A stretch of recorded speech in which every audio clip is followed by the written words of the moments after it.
뭔가 좀 일을 하려고 할 때 사람들이 하는 반응을 보면 이런 얘기를 해요.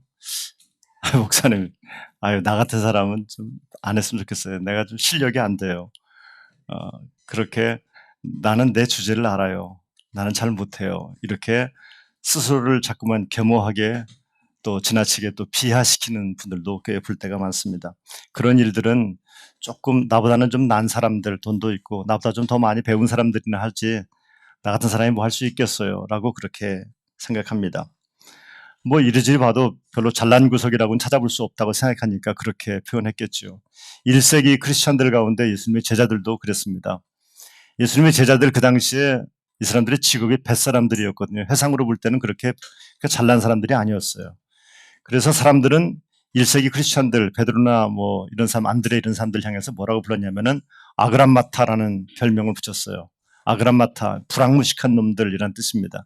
별로 듣기에 유쾌한 별명은 아니죠. 아그람마타, 아그람마타. 얼마나 기분 나쁘겠어요. 그런데 이런 아그람마타들 예수님의 제자들이 어느 날 예수님께서 너희들 나를 따라오라 내가 사람을 낚는 어부가 되게 해주겠다고 말씀해서 너무 기분 좋잖아요. 그래서 따라다니기 시작했는데 따라다니다 보니까 정말 신통방통해요. 대단합니다. 예수님 이 양반은 대단한 것 같아요. 저분과 함께 하면은 뭐 나도 좀 꽤 근사한 일을 할 수 있을 것 같다. 그런 생각이 들었어요. 그런데 예수님께서 어느 날 뭐 둘씩 짝지어가지고서 전도하라고 그랬는데 나가보니까 막 자기들이 기도하니까 막 병든 자들이 고쳐지고 귀신이 나가고 막 그런 일이 벌어지는 거예요. 됐다. 이 정도면은 나도 뭔가 할 수 있겠구나라는 생각을 하지 않았겠습니까? 그런데 말입니다. 예수님이 십자가에 딱 돌아가시니까 맥이 확 빠지는 거예요. 아니 그렇게 믿었는데 저렇게 죽을 수 있냐? 말도 안 된다. 저분과 함께라면 우리가 비범한 삶을 살 수 있다고 생각했는데 저분이 죽으니 우리는 역시 아그람마타일 수밖에 없구나. 그래서 그들은 다시 고기 잡으러 갈릴리로 떠났던 겁니다. 다시 아그람마타의 삶을 살려고 갔던 겁니다. 그런데 마가의 다락방 오순절 사건을 통해서 놀라운 일들을 경험하게 됩니다. 이상하다. 성령 충만히 받고 보니까 내 안에서 성령께서 역사하시고 보니까 그 아그람마타 불황무식한 사람이 한마디 하는데 3,000명이 회개하고 돌아와요. 베드로 불황무식한 사람 아닙니까? 그 사람이 설교하는데 3,000명이 회개하고 돌아온다는 얘기입니다. 정말 대단하구나. 그때 제자들이 경험한 게 뭡니까? 내 안에 성령께서 역사하시면 나는 비록 불황무식한 사람일지라도 나는 비범한 삶을 살 수 있구나. 나를 통해서 하나님께서 하나님이 계획하신 비범한 목적이 내 속에 있구나라는 걸 깨닫게 되었습니다. 그래서 그들은 땅끝까지 주의 복음 들고 나가서 복음 전하는 전도자의 삶을 살 수 있었던 겁니다. 여러분에게 설교를 시작하면서 여쭤보죠. 여러분은 평범한 사람입니까? 비범한 사람입니까? 손들라 그러면 다 평범하다고 손들 겁니다. 우리 크리스천들에게는 두 가지 정체성이 있어요. 이 두 개의 정체성이라고 하는 것은 정반대의 정체성입니다. 주님도 그랬습니다. 여러분 예수님을 놓고 볼까요? 예수님께서는요. 우리가 그냥 신앙을 싹 빼고 성경 내용이 신앙적인 얘기 싹 빼고 예수님을 평가한다면 예수님은 아버지가 없어요. 누군지를 몰라요. 아버지가 누군지 모르는 겁니다. 기가 막혀요. 아버지가 누군지 모르는데 그렇다고 무슨 가방끈이 기냐? 그것도 아닙니다. 별로 잘 배우지도 못했습니다. 그러면 좀 부자냐? 그것도 아닙니다. 가난한 사람이었습니다. 목수가 직업이었습니다. 그렇게 살았던 사람입니다. 그러니 별 볼 일 없는 사람 아닙니까? 그런데 이 예수님에게는 또 다른 놀라운 정체성이 한 가지가 있는데 이분은 하나님의 아들입니다. 세상을 구원하기 위해서 이 땅에 오셔서 십자가를 지시고 부활하시고 승천하신 하나님의 아들, 인류의 구세주 그리스도 예수님입니다. 하나님의 아들로서의 또 다른 정체성을 갖고 있습니다.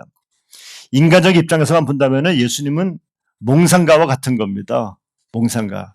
아니 이렇게 불황무식한 사람, 아버지도 없는 사람이 나와가지고 뭔가 세상을 구원할 것처럼 막 떠들고 다닌단 말이에요. 예루살렘 성전을 막 허물겠다고 말하고 다닌다는 거예요. 몽상가와 같지 않습니까? 그런데 성경을 통해서 예수님을 바라보면 예수님은 정말 존귀하고 위대한 분입니다. 우리는 그 존귀하고 위대한 예수님을 믿고 있습니다. 이거는 예수를 믿고 있던 오늘 로마서를 쓰고 있던 이 당시의 사람들에게도 마찬가지로 적용될 수 있습니다. 로마서를 쓸 때 로마의 교인들에게 이 로마서 편지를 썼거든요. 이 사람들이 어떤 사람들이냐? 로마로 끌려온 이방인들이 주류였습니다. 끌려왔다는 말이 뭡니까?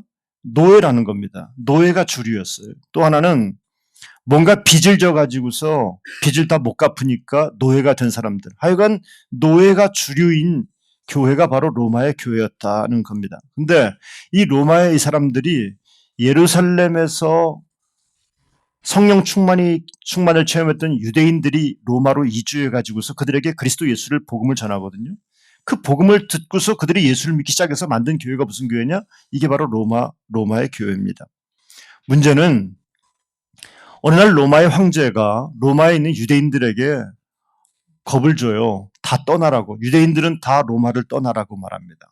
그래서 로마 교회의 주축을 이루고 살고 있던 로마 교회의 핵심들이 유대인들이죠. 로마 교회를 떠나게 되었습니다.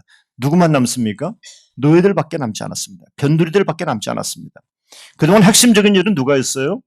로마에 있는 유대인 크리스찬들이 핵심적인 역할을 했었어요. 그런데 그들은 꽤나 돈푼도 있고 유식한 사람들이었는데 그들이 떠나고 나니까 남는 사람들은 변두리인 노예밖에는 남지 않았습니다. 수준 떨어지는 사람들만 남아있는 겁니다. 그런데 말입니다. 사도 바울은 그렇게 남아있는 로마의 노예로밖에 구성되어 있지 않는 그 교인들 향해서 뭐라고 말하냐? 당신들은 누구보다도 존귀한 사람들이에요. 이렇게 말하고 있어요. 존귀한 사람들입니다. 왜냐? 당신들이 존귀한 이유는 당신들이 무슨 이력서가 존귀해서 그런 것이 아니라 당신들 속에 복음이 있기 때문에 당신들은 존귀한 사람입니다라고 말하고 있습니다. 성도 여러분, 우리는 다 신분의 격차 이런 게 없다고 하지만 이 사회, 자본주의 사회에 신분의 격차가 왜 없습니까? 다 있지요. 누군 나보다 공부 많이 했고 잘 살고 못 살고 건강하지 못하고 나름대로의 열등하고 우등한 모든 것들을 다 갖고 있습니다. 그러나 여러분, 우리가 아무리 열등한 것 같아도 여러분 속에 그리스도 예수의 복음이 있다면 여러분들은 존귀한 사람임을 믿으시길 바랍니다. 사도 바울은 로마에 있는 교인들을 향해서 뭐라고 말하냐면은 당신들은 그리스도의 것입니다. 이렇게 말했어요. 6절에 보니까 너희도 그들 중에서 예수 그리스도의 것으로 부르심을 받은 자라. 당신들은 그리스도의 것이다. 그 당시 자기들은 어떤 사람이라고 생각했냐? 우리는 로마에 있는 귀족들의 것이라고 생각했어요. 저 사람들이 우리를 먹여 살리고 저 사람들이 우리를 죽일 수도 있고 살릴 수도 있고 생사여탈권을 갖고 있고 그러니까 우리는 저 사람들의 것이라고 생각했는데 바울은 말합니다. 당신들은 그리스도의 것입니다. 당신들은 그리스도의 소유된 백성입니다라고 말하고 있어요. 그러니까 몸은 로마의 귀족들에게 속해 있지만 당신들의 영혼과 당신들의 마음은 그리스도에 속한 것입니다라고 얘기하고 있어요. 문제는 이 사람들이 로마 사람들에게 얼마나 천대를 많이 받았겠어요. 이 노예는 말이죠. 말하는 당나귀 정도밖에 취급을 못 받았어요. 그러니까 인권 이런 건 월급 이런 게 어디 있습니까? 밥 세끼 먹는 걸로 감사한 거죠. 그런데 조금만 주인의 마음에 안 들면은 매질을 당했고 핍박과 곤고함을 당했어요. 그러니까 얼마나 힘들어요. 얼마나 고통스러워요. 자기 자신이 비하되지 않겠습니까? 그런데 아니야. 비록 당신들이 오늘 고난 속에서 고통 속에서 매를 맞고 있어도 나는 그리스도의 것이라고 하는 영적 자부심을 갖고 살라라고 얘기하고 있는 겁니다. 이게 크리스찬들의 이중적인 위치입니다. 사도 바울은 갈라디아서를 통해서 크리스찬들이 갖고 있는 이중적 위치에 대해서 이렇게 설명을 합니다. 몽학선생이라는 말로 설명을 하고 있어요. 이게 뭐냐면은 어떤 로마의 귀족이 있어요. 귀족이 자식이 없는 겁니다. 뭔가 후계 구도를 삼아야 되는데 자식이 없으니까 노예들 가운데 제일 똑똑한 놈, 제일 잘난 놈이 어디 있을까 골라가지고서 내가 내 아들 삼아야겠다, 양자 삼아야 되겠다 생각을 합니다. 그런데 갑작스럽게 양자는 될 수 없으니까 자기 집에서 가장 훌륭한 인품도 있고 또 힘도 세고 뭐든지 제일 잘하는 노예 중에서 가장 으뜸인 사람 하나를 뽑아가지고서 교관을 만들어요. 자기 양아들을 세우는 교관으로 만들. 이거를 사도 바울은 갈라디아서에서 몽학선생이라고 표현을 했습니다. 몽학선생. 그럼 이 교관은 그 입양하려는 노예를 어떻게 다루느냐? 굉장히 험창스럽게 다룹니다. 아주 엄하게 다룹니다. 다른 노예들보다도 훨씬 더 엄하게 다룹니다. 왜? 너는 이제 노예들을 다스릴 주인이 되어야 되기 때문에 더 철저하고 더 완벽해져야 되기 때문에 더 많이 때리기도 합니다. 그러니까 얼마나 억울하겠어요. 그냥 노예로 있으면은 그냥 밥 주면 밥 먹고 일 시키면 일하고 그러면 될 텐데 괜히 뽑혀가지고서 다른 놈들은 잘 때 나는 얻어맞고 다른 놈들은 쉬운 일 할 때 나는 더 힘든 일하고 그러니까 얼마나 억울하겠습니까? 굉장히 고통스러워요. 그런데요, 어느 날 이 사람이 고통이 끝나는 시간이 옵니다. 그 언제입니까? 드디어 양자로 입양되는 날입니다. 그러면 주인은 이 아이에게 양자의 옷을 입혀줍니다. 그러면 그동안 나를 때렸던 모학 선생은요, 그 다음부터는 내가 부리는 노예가 되는 겁니다. 내가 부리는 노예. 이게 크리스찬들의 이중적인 모습을, 이중적인 상태, 정체성에 대해 사도 바울은 그렇게 설명을 하고 있습니다. 문제는 이 로마의 교회가 이렇게 노예로서 핍박받고 어려움 당하고 있고 그런 변두리 교인들이었는데, 그런데 이 로마 교회가 부흥을 하고 있는 겁니다. 양적으로 질적으로 부흥되고 있습니다. 바울은 이것을 너무나 감사하고 있습니다. 어떻게 이런 일이 벌어질 수 있을까? 아니, 지금까지 교회의 기둥이었던 로마에 있던 유대인 크리스찬들이 다 떠나버렸는데 어떻게 노예들만 남아있는 이 변두리인들이 어떻게 교회를 이렇게 건강하게 만들어갈 수 있을 것인가? 여러분 생각해 보세요. 기둥같이 의지했던 사람들이 떠나버렸어요. 그러면 실망스러워서 아무것도 하고 싶지 않고 그럴 텐데, 그런데 다 떠났어요. 노예들이 뭘 할 수 있겠어요? 돈도 없고 백도 없고 할 수 있는 게 아무것도 없는데 그들이 교회를 만들어야 됐던 겁니다. 그러다 보니까 말이에요, 그들이 믿음이 좋아지기 시작했어요. 그들이 알곡이 된 겁니다. 변두리 신자 007 교인이었는데 그들이 알곡 신자가 된 겁니다. 중심 인물이 됐던 겁니다. 중심 인물이 됐던 겁니다. 그럼 그들이 어떤 사역을 했는가? 교인들이 교회에 나와서 하는 사역이 두 가지입니다. 크게는 하나는 성도들을 향한 사역이 있고, 또 하나는 예수를 안 믿는 사람들을 향해서 어떤 사역을 하는가. 두 가지 사역이 있습니다. 바울은 로마서 1장 11절에서 이렇게 말합니다. 내가 너희 보기를 간절히 원하는 것은 어떤 신령한 은사를 너희에게 나누어 주고 너희를 견고하게 하려 함이니라고 말했어요. 이 말은 무슨 말이냐면은 성도들을 향해서 내가 당신들을 어떻게 견고하게 세울까를 나는 고민한다. 그리고 기도한다라는 뜻입니다. 성도 여러분, 우리가 교회에 나와서 함께 모입니다. 함께 모여서 성도의 교제를 나눕니다. 성도의 교제를 나누는 것은 무슨 단순하게 그냥 친목하고 무슨 사이좋게 지내고의 차원이 아니라 나 때문에 당신들이 세워지기를 원한다는 뜻입니다. 바울이 로마의 교인들을 만나고 싶어 했어요. 그러면서 내가 당신들을 만나면은 나 때문에 당신들이 세워지기를 바랍니다. 설교를 준비하는 목사의 마음이 이와 같을 겁니다. 나 때문에 교인들이 세워지길 바라고, 오늘 이 설교를 통해서 하나님의 백성들이 하나님의 백성으로 건강하게 세워지길 바라는 목사의 마음일 거라고 나는 생각을 합니다. 이거는 그런데 교인과 교인과의 관계도 마찬가지입니다. 성도 여러분, 여러분들이 교회에 나와서 서로를 사랑하며 교제 나누고 주의를 감당할 때 내 하는 말 한마디를 통해서 내 옆에 사람이 세워지는 역사가 있게 되길 바랍니다. 교인 가운데 제일 미련한 교인이 있어요. 어떤 교인이냐면 허무는 교인들입니다. 허무는 교인들. 볼장 다 본 교인들입니다. 허무는 교인들은 어떤 사람이냐면은 모이면 욕하는 겁니다. 모이면 욕해요. 모이면 누구 욕하고 누구 욕하고 교회 욕하고 목사 욕하고.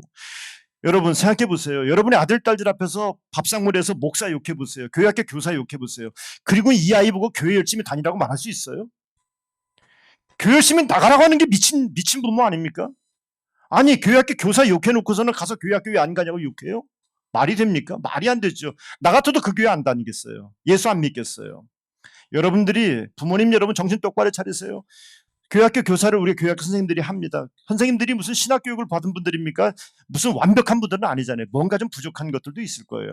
그런데 그렇게 헌신하시잖아요. 그러면 아이들 밥상머리에서 항상 이렇게 말해야 됩니다. 너네 교회학교 선생님이 정말 훌륭하신 분이다. 너네 전도사님이 정말 대단하신 분이다. 너네 목사님 정말 훌륭하신 분이다. 이렇게 말할 수 있는 부모들이시기 바랍니다. 그런 분들은요, 여러분의 아이들이 천국문 앞에 서 있는 거예요. 걔들이 어디 가겠어요. 그런데 밥상머리에서 밤낮, 야, 니네 선생님은 어떻게 옷을 그따위로 입고 다니냐 하면서 말이죠. 계속 시비 걸잖아요. 그러면요, 이 아이들이 교회 오면 우리 선생님 오늘 복장이 어떻게 졌다고인가 이렇게 생각한다고요. 은혜 받을 생각을 안 한다고요.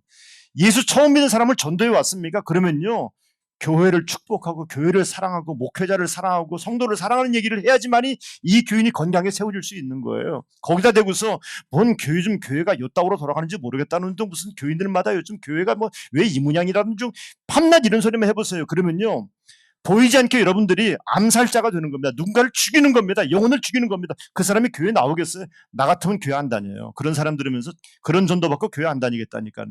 여러분이라면 다니겠어요? 그러니 세워주는 사람 되기를 간절히 바랍니다. 바울은요, 그렇게 당신들을 내가 세워주길 바랍니다라고 말해요. 그런데 바울이 뭐라고 말하냐면은 나는 로마에 있는 당신들을 내 마음에 품고 기도했다 그랬는데 이 사람은 이는 곧 내가 너희 가운데서 너희와 나의 믿음으로 말미암아 피차 안위함을 얻으려 함이라. 12절에 그래요. 피차라는 거예요. 세워진다는 것은 피차예요. 목사를 통해 교인이 세워지고 교인을 통해서 목사가 세워지는 겁니다.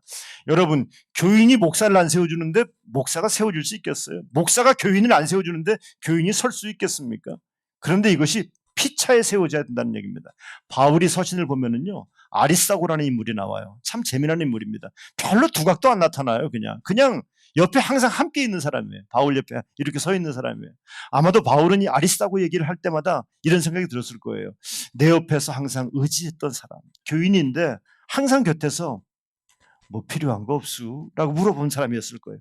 바울 선생님, 내가 뭐 좀 도와드릴 일이 없수? 물어봤던 사람. 목회를 하면서 힘든 일, 어려운 일이 있었죠. 때로는 제 부족함 때문에 어려운 당한 일이 있었고, 때로는 너무나 내 잘못도 상관없이 너무나 억울한 당한 일이 있었고, 그래서 정말 목회를 과연 내가 계속 해야 될까라는 생각을 갖기도 하고, 어떨 때는 솔직히 말해서 죽고 싶을 때도 있었어요. 그런 마음이 생겼는데도 제가 오늘 여기서 목회를 할 수 있는 이유는, 거룩한 세움교회 성도들과 함께 예수를 전할 수 있는 이유는 제 곁에 아리스다고들이 많았어요.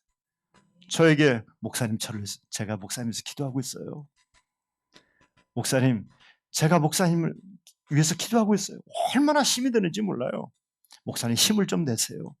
힘을 내세요. 뭘 잡수셔야 됩니다. 그러면서 저를 격려했던 제 곁에 있던 정말 눈물겨운 아리스다고들이 많았어요. 그래서 오늘도 제가 여기에 서서 여러분을 향해서 말씀을 전하는 설교자로 쓰임받게 되는 줄로 믿습니다. 우리 거룩한 세움교회는 이렇게 누군가를 세워주는, 믿음의 사람들을, 서로가 서로를 세워주는 아름다운 세움교회가 될 줄로 믿습니다.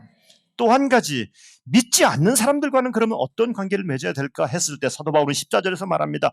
헬라인이나 야만인이나 지혜 있는 자나 어리석은 자에게 다 내가 빚진 자로다 라고 말씀하고 있어요. 헬라인, 야만인, 지혜 있는 자, 어리석은 자, 예수 안 믿는 사람들이에요. 그런데 나는 그들에게 빚졌습니다 라고 말해요. 여러분, 우리는 한 가지 전도나 선교에 대해서 오해하는 게 있어요. 이게 제국주의적 선교관인데, 부자 나라가 가난한 나라를 선교한다고 생각합니다. 사장이 직원들을 선교한다고 말합니다. 돈 있는 사람이 돈 없는 사람을 선교한다고 말합니다. 천만의 말씀이에요. 이건 제국주의적 선교관입니다. 부자이기 때문에 선교하는 게 아니에요. 여러분, 1세기 크리스천들을 보세요. 로마하고 유대 나라하고 어느 나라가 힘이 더 셉니까? 로마는 정복자고 유대인들은 정복당한 사람이에요. 그런데 그 정복당한 식민지 백성이 누굴 향해 복음을 전합니까? 로마의 백성들에게 복음을 전하지 않습니까? 돈 없는 자가, 힘 없는 자가 로마 사람에게 복음을 전합니다. 그 이유가 뭔지 아십니까? 로마는 아무리 힘을 갖고 있어도 그 힘을 가지고서 사람의 영혼을 한 명도 구원할 수 없었어요. 그런데 이 유대 땅 식민지 백성 나사렛 예수는, 그 예수가 전한 복음은 수많은 영혼들을 살리는 역사가 있었어요. 그걸 믿었어요. 내 속에 갖고 있는 복음은 칼보다 힘보다 어떤 능력보다도 위대하다는 걸 믿었어요. 그래서 그들은 로마에 가서 복음을 전할 수 있었던 겁니다. 바울은 말합니다. 나는 복음의 빚을 진 사람입니다 라고 말했어요. 빚을 졌다는 말은 의무감입니다. 여러분, 빚은요 아무리 갚아도 피곤한 게 빚이래요. 빚은요 아무리 갚아도 칭찬받지 못하고요, 갚아야만 속이 시원한 게 빚입니다. 사도 바울은 그런데 자기를 가리켜서 나는 빚진 자라고 말합니다. 그 이유가 뭡니까? 나는 그리스도 예수로 말미암아 빚진 자가 되었어요. 나는 죽어마땅한 핍박자였는데 예수님이 나를 위해 죽으심으로 말미암아 내가 그 예수의 보혈로 말미암아 구원받은 백성이 되었어요. 난 그래서 예수의 빚진 사람인데, 그런데 말입니다. 바울은 어떤 사람입니까? 예수 믿는 사람들 때려 죽였던 사람 아닙니까? 스데반 집사 때려 죽일 때 같이 있던 사람 아닙니까? 그런데 그러면 나는 다리 뭉대기가 부러져서 죽어도 마땅한 사람인데 나를 살려주셔서 복음을 전하는 전도자로 사용해 주시니 내가 빚진 자 아닙니까? 그런데 그것뿐만이 아닙니다. 하나님이 나에게 복음을 전할 때 은사도 주셨어요. 다양한 은사를 주셨어요. 바울이 얼마나 글을 잘 씁니까? 신학적인 논증을 잘합니까? 바울이 기도할 때마다 병든 자들이 치료받지 않았습니까? 하나님이 주신 은사가 놀라웠어요. 나는 내가 갖고 있는 모든 것들이, 나의 지금이, 나의 오늘이 나는 빚진 인생이구나라는 걸 깨달았던 겁니다. 복음에는 하나님의 의가 나타나서 믿음으로 믿음에 이르게 하나니 기록된 바 오직 의인은 믿음으로 말미암아 살리라 함과 같으니라 라고 오늘 그 복음의 위대성을 자랑하고 있습니다. 바울이요 한번 의롭게 살아보려고 무척 애썼던 사람입니다. 그래서 가말리아의 문화에 들어가서 율법을 배우려고 그렇게 몸부림치지 않았습니까? 그런데 말입니다. 그 율법이 자기를 자유롭게 하지 못하는 거예요. 그런데 나사렛 예수의 복음이 심령 속에 들어오자 그 예수님이 나를 의롭게 만들었어요. 의롭게 살 수 있는 열정을 하나님이 나에게 주셨다는 겁니다. 아, 그렇구나. 이 복음을 들고 나는 복음의 백성으로서 성도를 세우고 이방인들에게 빚진 자로서 복음을 전하는 사명이 나에게 있구나라는 걸 깨달았던 겁니다. 저는 요즘 선교사님들하고 국제전화를 하고 있습니다. 선교사님들이 제 사정을 아니까 저한테 이렇게 말해요. 목사님, 좀 몸 좀 추스리고 하시지 뭘 벌써부터 이러십니까? 제가 미안하게 그래요. 그래서 제가 그랬습니다. 나는 선교를 안 하면 막 고통스러워서 이렇게 하는 게 나에게 훨씬 더 좋아서 내가 선교를 하려고 합니다. 선교만 생각해도 막 흥분이 되고 막 에너지가 막 나오는 것 같아요. 저는 우리 거룩한 세움교회가 선교를 하지 않으면 고통스러워지는, 고통을 느끼는 교회가 됐으면 정말 좋겠어요. 선교만 생각하면은 지긋지긋한 관절염 통증도 그냥 쓱 이기는 교회가 됐으면 좋겠습니다. 우리가 지금 아직 입당은 하지 않았지만 사람을 세우는 일에 우리가 먼저 헌신하자 그겁니다. 여러분, 사람을 세우는 일은 분명한 것은 당장은 뭔가 효과가 나타나지 않지만 언젠가 되면은 반드시 열매를 거두게 될 줄로 믿습니다. 제가 15년 정도 선교 사역을 하면서 후원했던 선교사님들 또 현지 목회자들과 함께 밥을 쭉 나눠서 밥을 사면서 밥을 먹는데 현지 교육자가 저한테 이런 얘기를 합니다. 목사님, 이 더운 날에, 더운 날씨에 왜 목사님은 이렇게 매년 우리에게 오셔서 말씀을 전하시고 이렇게 우리를 사랑하시면서 우리에게 베풀어 주십니까? 라고 저에게 물어봤습니다. 저는 그래서 그분에게 이렇게 말했습니다. 통역하라 그랬어요. 나는 이보다 더 큰 사랑의 빚을 졌기 때문이다. 나는 그저 조금 내가 받은 그 사랑의 빚을 조금 갚고 있는 빚진 자일 뿐이다라고 얘기를 했던 기억이 납니다. 저는 저를 통해서 복음을 들었던 선교지의 많은 신앙인들, 사역자들이 어느 날 저처럼 그들도 빚진 자의 마음으로 열방에 나가서 복음을 전하는 때가 오게 될 줄로 믿습니다. 그래서 거룩한 뜻 세움교회는 선교에 목숨을 거는 교회가 되어야 됩니다. 여러분, 빚 갚는 거요, 아까 설교 때 말씀드렸어요. 하나도 당연한 것 아닙니다. 지극히 정상적인 겁니다. 근데 우리는, 저는 하나님께 이런 기도를 드립니다. 하나님, 당연함 그 이상의 일을 하고서 하나님께 칭찬받는 교회와 목사가 되게 해달라고 하나님께 기도하고 있습니다. 성령님께서 여러분과 저에게 안타까운 사람들을 많이 보여주길 간절히 바랍니다. 안타까운 누군가를 우리에게 보여줄 때, 감동될 때 그 안타까움을 그냥 혀만 끌끌 차고 그렇게 넘어가는 일이 없게 되길 간절히 바랍니다.